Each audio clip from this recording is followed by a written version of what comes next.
Al Salama pre സ്കൂളിൽ ആധുനിക സൗകര്യങ്ങളോടെ സ്മാർട്ട് ക്ലാസ് റൂം സജ്ജമായി. പെരുവയൽ ഗ്രാമപഞ്ചായത്ത് വൈസ് പ്രസിഡന്റ് പി.കെ. ഷറഫുദ്ദീൻ ഉദ്ഘാടനം നിർവഹിച്ചു. മികച്ച വിജയം നേടിയ വിദ്യാർത്ഥിയെയും വേദിയിൽ അനുമോദിച്ചു. പെരുവയൽ ദാറുസലാം മദ്രസയുടെ കീഴിൽ പ്രവർത്തിക്കുന്ന അൽസലാമ പ്രീ സ്കൂളിലെ സ്മാർട്ട് ക്ലാസ് റൂമിന്റെ ഉദ്ഘാടനം പെരുവയൽ ഗ്രാമപഞ്ചായത്ത് വൈസ് പ്രസിഡന്റ് പി.കെ. ഷറഫുദ്ദീൻ നിർവഹിച്ചു. 3 ലക്ഷം രൂപ ചെലവഴിച്ചാണ് സ്മാർട്ട് ക്ലാസ് റൂം സജ്ജീകരിച്ചത്. ഇസ്ലാമിക സ്പെയിനിലാണ്. കാലൂരി തിബ്ബ എന്ന് പറയുന്ന ഒരു വൈദ്യശാസ്ത്ര ഗ്രന്ഥം അത് ഇസ്ലാമിക സ്പെയിനിൽ ഉണ്ടായിരുന്നു. ആ ഗ്രന്ഥമാണ് ഇന്നും വൈദ്യശാസ്ത്രത്തിന്റെ അടിസ്ഥാന ഗ്രന്ഥമായി പലരും റഫറൻസ് ഉപയോഗിച്ചുകൊണ്ടിരിക്കുന്നത്. അങ്ങനെ ശാസ്ത്രീയ രംഗത്ത് വെറും അവിടുത്തെ കടൽ തീരങ്ങളിൽ അക്കവാരി എങ്ങനെ വസ്ത്രം ധരിക്കണം, എങ്ങനെ ഭക്ഷണം കഴിക്കണം, എങ്ങനെ സംസാരിക്കണമെന്നും അറിയാത്ത പ്രാകൃതമായ യൂറോപ്പിലെ സമൂഹത്തെ അറിവിന്റെ വിപ്ലവത്തിലേക്ക് കൊണ്ടുപോയിട്ടുള്ളത് ഇസ്ലാമിക് സ്പെയിൻ. അവിടെയാണ് ലോകത്തെ ശാസ്ത്രീയമായ കണ്ടുപിടുത്തങ്ങളുടെ ഒക്കെ തുടക്കം നടക്കുന്നത്.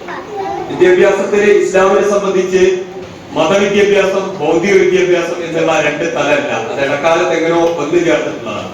ഇസ്ലാമിനെ സംബന്ധിച്ച് എല്ലാ വിദ്യാഭ്യാസമാണ്. അവിടെ സയൻസ് പഠിക്കൽ മറ്റൊരു വിദ്യാഭ്യാസം, മതപരമായ കാര്യങ്ങൾ പഠിക്കൽ മറ്റൊരു വിദ്യാഭ്യാസം എന്നുള്ള തലം ഒരു കാലത്തും ഇസ്ലാമിന്റെ ആവിർഭാവകാലം മുതൽ ഉണ്ടായിട്ടില്ല. ലോക ചരിത്രം തന്നെ അറിയാം. കാരണം ഇസ്ലാമിക വിപ്ലവം, അതായത് വിദ്യാഭ്യാസപരമായ വിപ്ലവം നടന്ന നമുക്കറിയാം മുഹമ്മദ് സല്ലല്ലാഹു അലൈഹി വസല്ലമയുടെ കാലഘട്ടത്തിൽ ഖുർആൻ ഷരീഫിന്റെ അവതരണത്തോടു കൂടിയാണ്. പക്ഷെ അതിനുശേഷം ശാസ്ത്രീയ രംഗത്ത് ലോകത്ത് ഇന്ന് കാണുന്ന ഏറ്റവും വലിയ വികസനങ്ങളൊക്കെ ഉണ്ടാക്കിയിട്ടുള്ളത് ഇസ്ലാമിക സ്പെയിനാണ്. സ്കൂളിൽ 5ാം ക്ലാസ്സിൽ ഉന്നത വിജയം നേടിയ കെ. ഫൈഹയെ ചടങ്ങിൽ മെമന്റോ നൽകി ആദരിച്ചു.